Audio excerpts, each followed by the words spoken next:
Alors bonjour les amis, j'espère que vous allez bien. Alors je vais marcher un peu, je vais vous montrer un peu. Là je suis à place Porte d'Italie.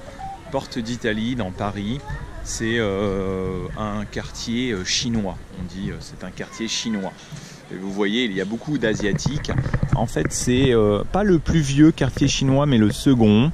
Et ici, si vous voyez la population, une grosse partie de la population, ce sont des Asiatiques du sud. Donc de Canton, de Hong Kong ou de l'Asie du Sud. Par exemple, du Vietnam. Parce que la France avait des colonies au Vietnam. Et même la France avait une importance aussi à Canton. Et ce qui est amusant, c'est que quand vous êtes à Paris, vous avez plusieurs quartiers chinois.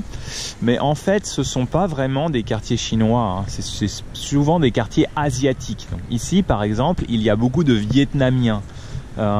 Et on dit quand même quartier chinois. Avant d'aller en Chine, j'ai toujours pensé qu'ici c'est très laid parce que ce sont des tours modernes qui ont été construites dans les années 1980, je crois, 1970-1980, vous voyez. Donc j'ai toujours pensé que c'était très laid, mais en fait, quand vous habitez en Chine et que vous arrivez ici, eh ben c'est très beau. C'est très beau parce qu'il y a des fleurs, des arbres, là-bas un petit endroit pour les enfants, pour jouer. Oui, les tours sont grandes, mais c'est lumineux. Il y a le ciel bleu, il n'y a pas de moustiques. On est dehors, il y a un peu de vent, ce n'est pas trop pollué. Donc c'est vraiment bien, c'est vraiment bien. C'est malheureux, hein, c'est malheureux, mais la Chine, c'est vraiment un pays détruit, hein, détruit par la pollution, détruit par la population. Les gens, ça leur est égal, tout est sale, c'est chacun pour soi, il n'y a pas de sentiment. Si vous avez un problème et que vous tombez par terre, personne ne va vous aider. C'est terrible, c'est terrible. Et évidemment, tout ce qu'on va vous dire, tout ce que vous savez sur la Chine, tout ça c'est faux. Les films que vous voyez, la sagesse, le kung-fu, tout ça c'est faux, ça n'existe pas. Hein. Donc ce quartier, j'aime bien aller ici parce que ce n'est pas cher. Pour faire les achats, ce n'est pas cher. La viande n'est vraiment pas chère. Et dans la rue, hein, c'est peut-être compliqué de parler, de vous montrer. Je vais quand même vous montrer. Eh bien, vous allez voir, on peut même acheter dans la rue. Il y a des vendeurs dans la rue qui vendent même par terre, sur le sol. Sur le sol. Donc, il n'y a aucune loi, aucune règle de loi. Et ça ressemble beaucoup, en cela, ça ressemble beaucoup à la Chine. Vous allez voir. Je vais vous montrer discrètement parce que évidemment les gens ne veulent pas être filmés parce qu'ils vendent dans la rue. Il y a aussi beaucoup de prostituées. Je vais vous montrer tranquillement. Voilà. Et puis après je vous laisse. Donc voilà, vous voyez ici c'est l'avenue principale. Je ne sais pas si je peux vous montrer ici. Voilà. Bon bref. Voilà ici. Bon, vous voyez là-bas sur le banc, bon, voilà, on voit un peu, hein. Bon, bref. Bon, voilà, bon je ne peux pas trop vous montrer, je n'ai pas envie d'avoir des ennuis. Quoique, il n'y a pas trop de problèmes, mais je n'ai pas envie de faire face à à des conflits, hein. Juste... c'est le problème. Et en fait, oui, alors quand vous achetez dans la rue, là avec ma femme, on avait acheté dans la rue juste à l'instant, on a acheté des légumes. Mais c'est la même qualité, ce sont les mêmes légumes que ceux que vous avez dans les supermarchés. Et qu'est-ce qui se passe? C'est qu'il y a beaucoup de Chinois, ils viennent en France, ils achètent des terres et ils font pousser des légumes. Ils font pousser des légumes et ils les vendent et ce n'est vraiment pas cher.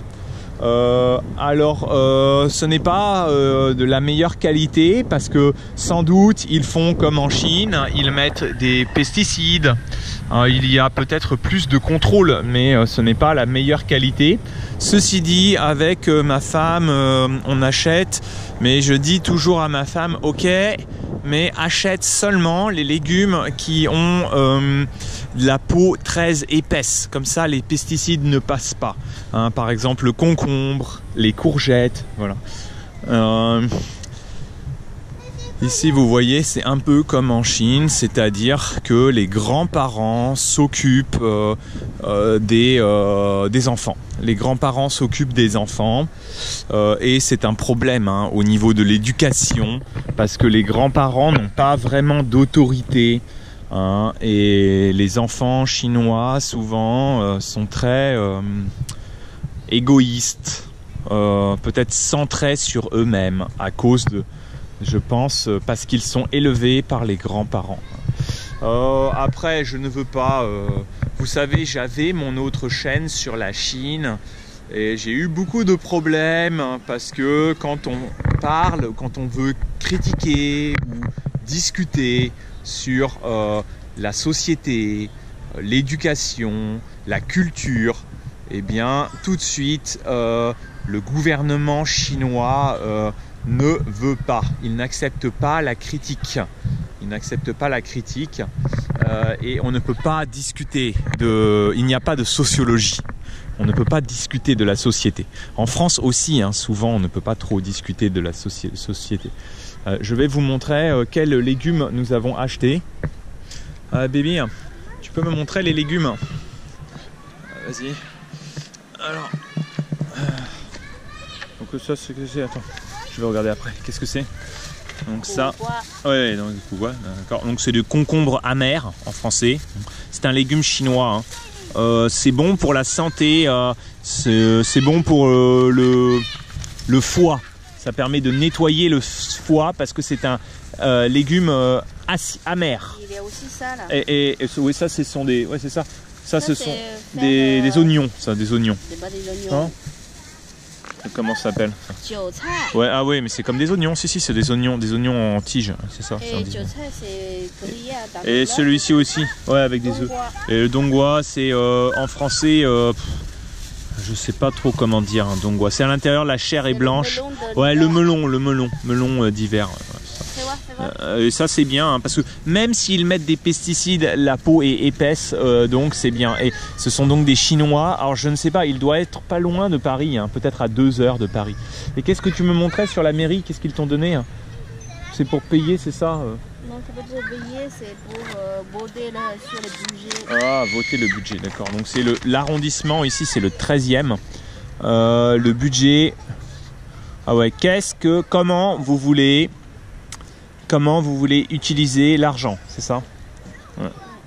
Donc est-ce que vous voulez mettre l'argent pour des parkings de stationnement, le sport, l'escalade à l'école?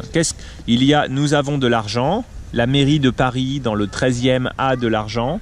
Comment vous voulez utiliser cet argent? Aider les personnes fragiles, améliorer les équipements, d'accord? Donc il y a des propositions. C'est bien, hein?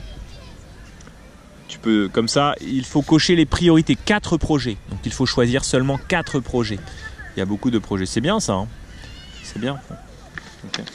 Tu veux qu'est-ce que tu veux faire? Bien joué. De beaux préaux pour les enfants. Qu'est-ce que tu en penses? Des cantines, des crèches, des toilettes confortables. C'est important les toilettes. Mais c'est cher. Végétaliser et embellir le 13e. Ça c'est bien ça. Végétaliser, non? Bon, bref. Une maison de vie associative. Traversée en toute sécurité. 80 000, 84 000. Bon, voilà. Je vous laisse. À bientôt, les amis. À bientôt. Tiens, le pied.